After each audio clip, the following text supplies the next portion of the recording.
Hi everyone. In this lesson we're going to focus attention on two very important concepts related to socialization.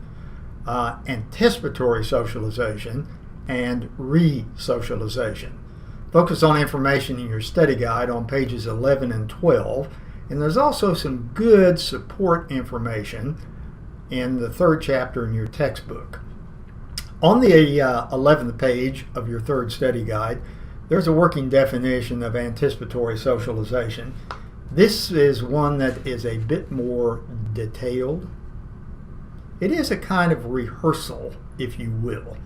For example, kids, even adults, will learn how they should act in organizations based upon conversations they've had with family members, friends, and the like.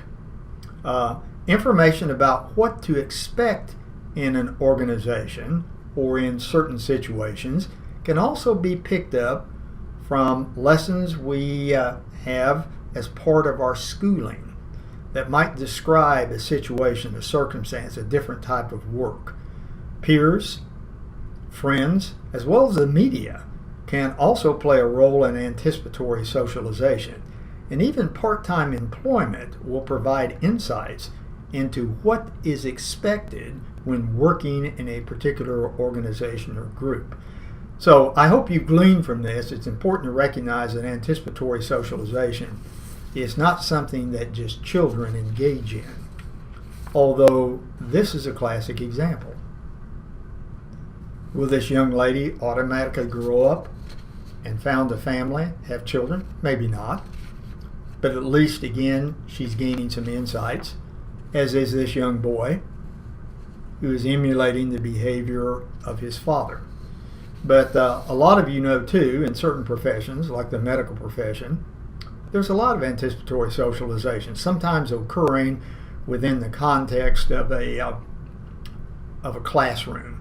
But likewise, these young folks in training will be spending some time working in clinics and hospitals under the guidance of licensed doctors. For me, I always think back about student teaching as a more or less professionalized form of anticipatory socialization.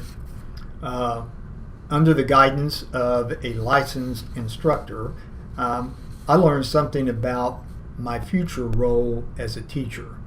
I did some of this by emulating the behavior of my mentor, but I picked up a lot too simply through interaction with other teachers at the site. Some of you may intern in a particular organization. That's a form of anticipatory socialization. In some places of worship, before a young couple gets married, they have to go through a period of training. It literally is that. That's a form of anticipatory socialization.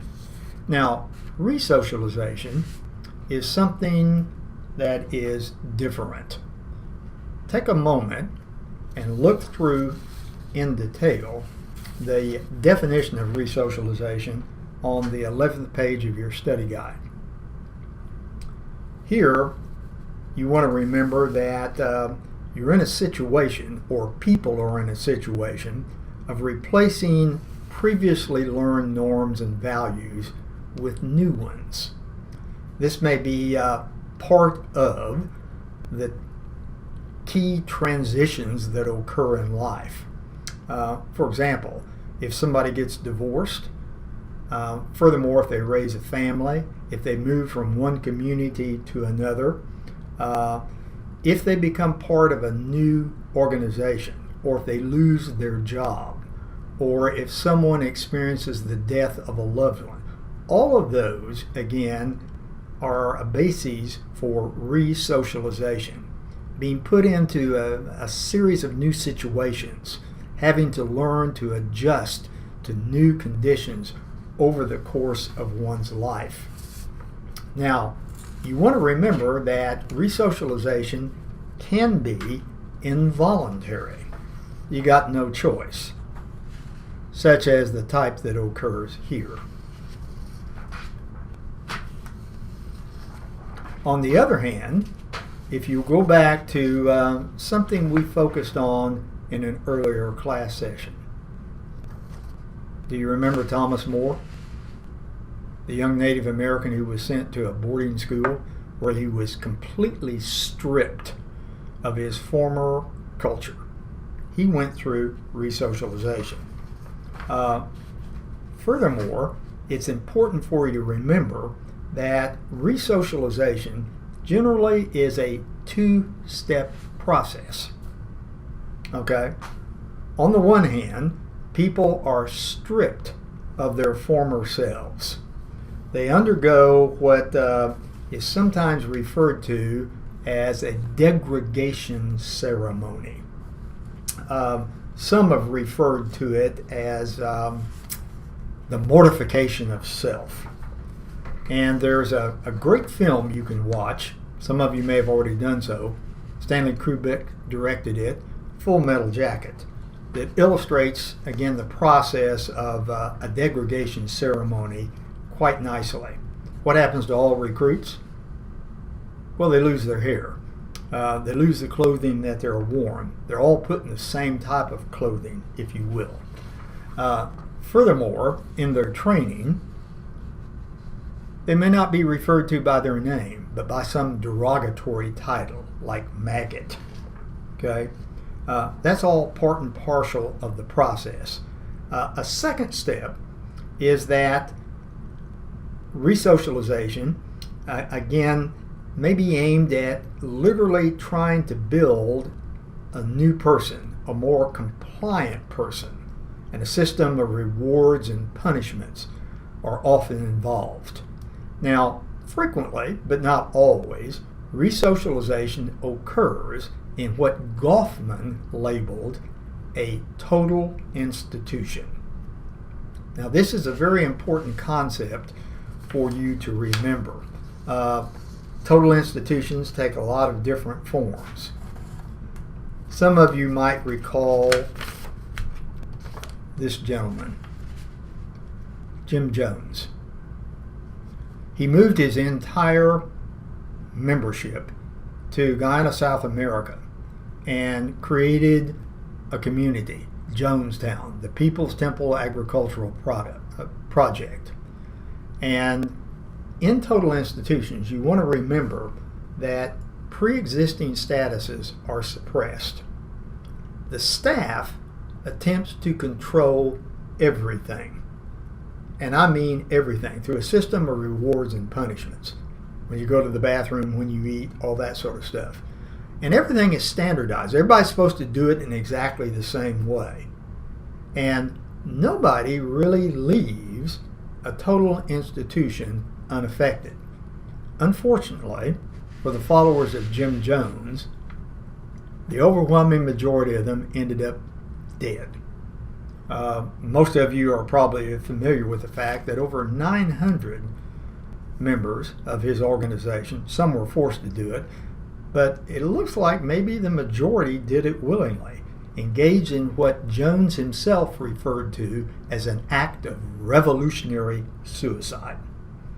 This was the largest single loss of American civilian life deliberately until the tragedy of 9/11.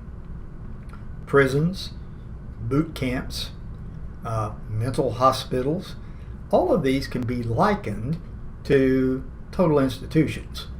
Now, these total institutions may be located smack dab in the middle of a community, yet again, they're separated, they're isolated. Usually by what? Have you got it? Walls. Okay? And once somebody enters, you got to keep in mind again, efforts are made to completely change them. They're reminded their former life is no longer applicable. If you look at the top of the 12th page of your third study guide, what's listed there are some of the key elements associated with resocialization. Once again, in a total institution, efforts are made to completely control the individual. He or she's reminded their past life is worthless. It's dirt. It's awful. It's kind of like Dorothy. Remember what she said to Toto? Hey, Toto, we're not in Kansas anymore.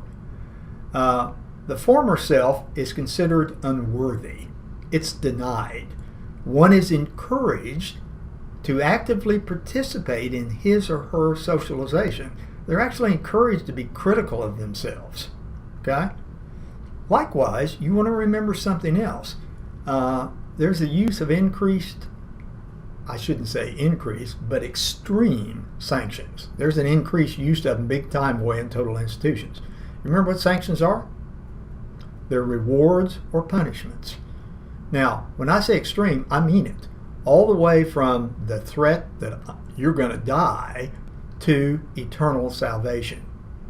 And also what's involved is a lot of intensification of peer group pressure and support. In Full Metal Jacket, this is highlighted by one of the characters in the movie. This is the drill instructor who's giving, again, the particular recruit I have in mind. By the way, remember again, once you enter into this, you're stripped of your former identity. So he's no longer referred to by his name, but he's become Gomer Pyle.